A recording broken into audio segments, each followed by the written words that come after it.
Selamat sore Tribuners, Anda sedang menyaksikan live update tribunnews.com bersama saya Firda Ananda. Kami akan menyajikan informasi terkini dari berbagai daerah yang akan dilaporkan secara langsung oleh reporter lapangan kami. Dan inilah live update selengkapnya. Kita ke berita pertama, saudara, jenazah yang terkonfirmasi positif COVID-19 di Rumah Sakit Umum Daerah Masohi, Maluku dijemput paksa oleh pihak keluarga. Pengambilan paksa jenazah positif COVID-19 itu terjadi pada Selasa hari ini, 27 Juli 2021 pada pukul 8 pagi waktu Indonesia Timur. Pasien diketahui berjenis kelamin laki-laki berinisial KH 73 tahun. KH merupakan warga Desa Jereli, Kecamatan Negeri Jereli, Kecamatan TNS. Keluarga pasien mengamuk dan menjemput secara paksa jenazah almarhum lantaran tidak terima dengan alasan pihak rumah sakit yang menurut mereka tidak masuk akal.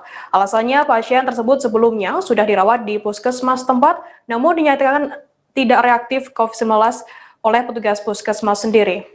Nah, untuk mengetahui informasi lebih detailnya, sudah bergabung bersama saya, wartawan Tribun Ambon ada Lukman Mukadar yang akan berikan laporannya. Halo, selamat sore Lukman.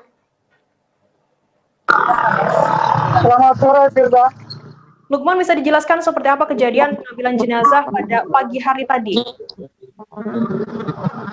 Baik, Firda dan juga Tribuners, Assalamualaikum warahmatullahi wabarakatuh. Hari ini saya akan melaporkan atau menginformasikan informasi COVID-19 dari Kota Masohi, Kabupaten Maluku Tengah.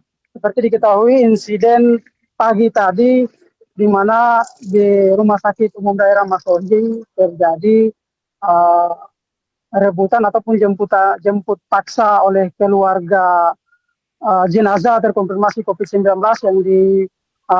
yang distatuskan oleh pihak RSUD bahwa pasien meninggal dalam keadaan terkonfirmasi positif COVID-19. Nah, aksi dari warga Jerili, Kecamatan TNS ini berawal dari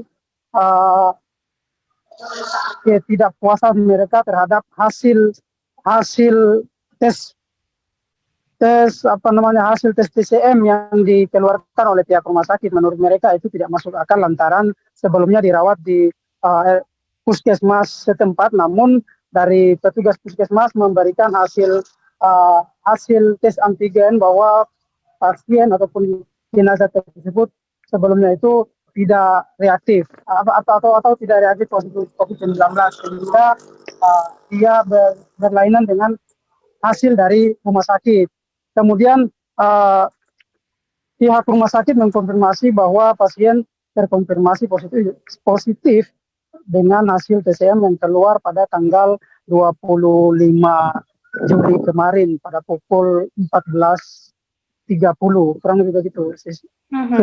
Lukman, bisa dijelaskan penyakit apa yang diderita oleh pasien ini sehingga sebelum dibawa ke RSUD Masohi sendiri?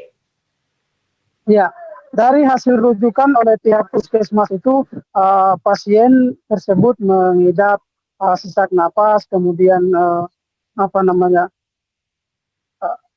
sempat lemah juga sehingga harus dirujuk ke rumah sakit. Sampainya di rumah sakit, pasien diperiksa kemudian dinyatakan kondisi sangat buruk sehingga harus dilakukan ataupun ditangani dengan dirawat inap begitu.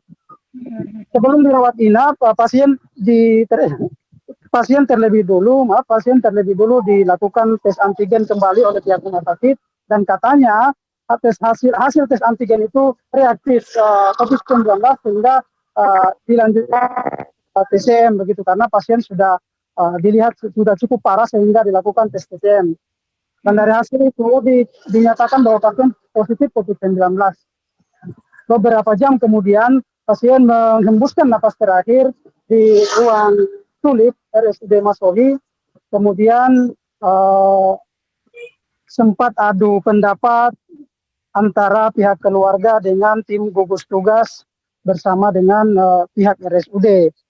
Pihak RSUD dan gugus tugas telah menjelaskan kepada pihak keluarga bahwasanya pasien tersebut meninggal karena terpapar COVID-19 sehingga proses pemakamannya harus dilakukan dengan menggunakan protokol kesehatan. Namun pihak keluarga tidak menolak hal itu. Hanya saja pihak keluarga memberikan syarat bahwa kalau dimakamkan dengan menggunakan protokol kesehatan, asalkan dimakamkan di tempat pemakaman umum di kampung halamannya begitu.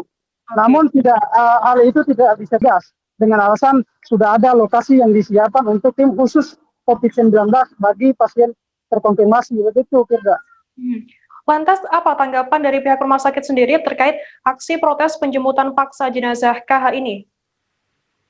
Ya, rumah sakit maupun aparat keamanan sendiri tim gugus tugas sendiri tidak dapat berbuat banyak lantaran warga sudah warga sudah terlanjur meluapkan amarah mereka, sehingga hal ini ditakutkan akan menimbulkan kekacauan lebih besar, sehingga pihak rumah sakit maupun pihak tim gugus tugas membiarkan pihak keluarga mengambil jenazah dari keluarga mereka itu.